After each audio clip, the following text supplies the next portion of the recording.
Hello guys, কেমন আছো তোমরা? আশা করি ভালোই আছো।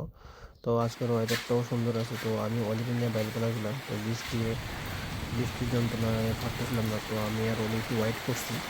তো ওয়েট করার পরে বৃষ্টিটা যখন কমছে, তো আমি আর অলি একটু বাইরে এলাম। তো অলির সকালবেলা যদি না নিয়ে বাইরে, তো অলির মুখটা একটু গম্ভীর থাকে। তো যার কারণে আমি আর অলি একটু ঘুরে আইলাম। ঘুরে আওয়ার পরে তাই মুডটা ফ্রেশ। তো মুডটা ফ্রেশ হলো, আমিও ফ্রেশ। তো দেন আমরা ঘরে ঢুকে গেলাম গা তাইরে নিয়ে। বাস আজকে ভিডিও এতটুকুই। টাটা।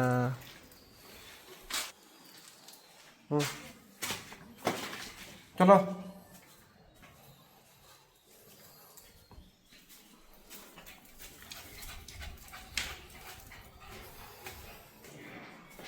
চলো